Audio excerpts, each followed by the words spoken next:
I sit here as a very proud Indian. The Reliance Foundation is supporting the exhibit, The Tree and the Serpent.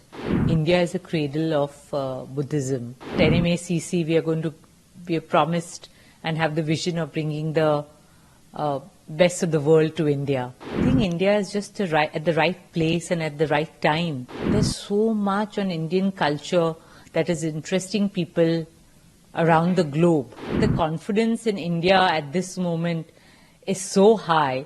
The Reliance Foundation is supporting the exhibit, The Tree and the Serpent. It has Buddhist art from, I think, 2nd century BC to the 4th century AD, over 140 pieces. So I'm really, really excited to be here. I think, India is a cradle of Buddhism, and Buddhism is so entwined with Indian ethos. The tree means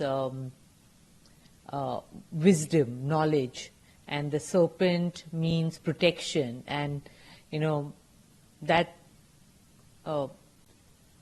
embodies the Buddhist philosophy of compassion and wisdom. So I think bringing the best of India to the world is what I said at the opening of the Nita Ambani Cultural Center. So we are trying to do this. This is the 4th exhibit at the Met.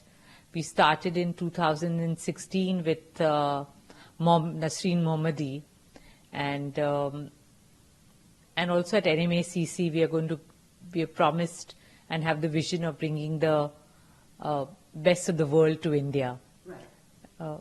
So I'm kind of just delighted to be here and be a part of this very large exhibit on Buddhist art. I also learned earlier today that there were a few Met pieces that were at your cultural center back in the days. Yes. Are there more plans of getting more of Met exhibits to India, to your cultural center? Absolutely. I think we are looking at collaborating with various museums of the world to bring art to India. I mean, in the last 2 months after we opened, or 3 months, we've seen footfalls of nearly 5,000 to 6,000 people every day. Just for the 2 exhibits, we had over 1.5 lakh people coming. So I think India is just at the right place and at the right time. And there's so much on Indian culture that is interesting people around the globe. Yeah.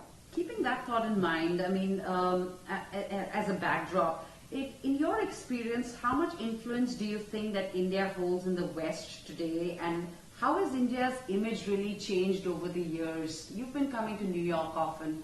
How has it all changed for India, and what people think about India? I think I can see the transition in front of my eyes. I came here for the first time as a young bride at 21. And today I can say that, I sit here as a very proud Indian. There's been so much of global interest in Indianness, in Indian culture, and so much appreciation for what India holds. And also I think our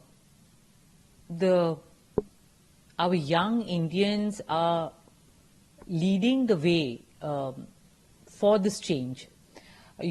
I met the Indian diaspora at the White House, and it was really, the excitement of meeting them was palpable. They are doing so well, in healthcare, at NASA, at culture, at media, at businesses. So they're actually leading the way, and so many Indian leaders are heading, international corporations. So I just think that the confidence in India at this moment is so high, and it's wonderful to see this happening.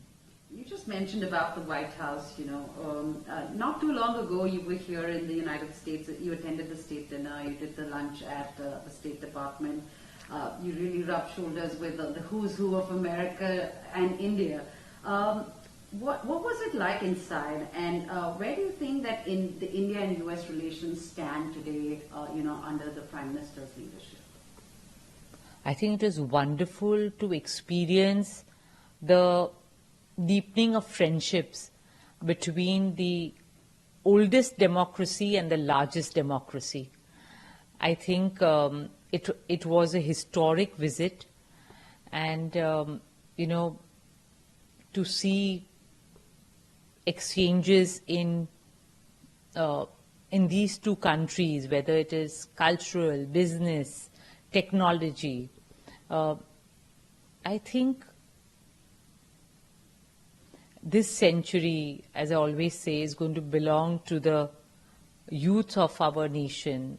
We have 50% of our population under the age of 25, and it's young girls and boys like you all are, making India shine and proud, and this meeting is only going to strengthen the relationships between these two countries.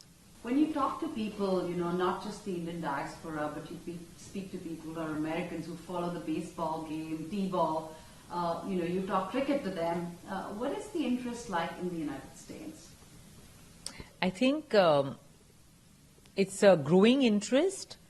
We have 6 teams in the US now, and at this moment, as I speak, Mumbai Indians is playing a game against the Texas Super Kings. So overall, it's just there is an interest in America? Yeah, I think so. In fact, our Prime Minister at the White House State Dinner spoke about cricket, and there are so many people who have invested in these 6 teams. So I'm sure this interest is only going to grow.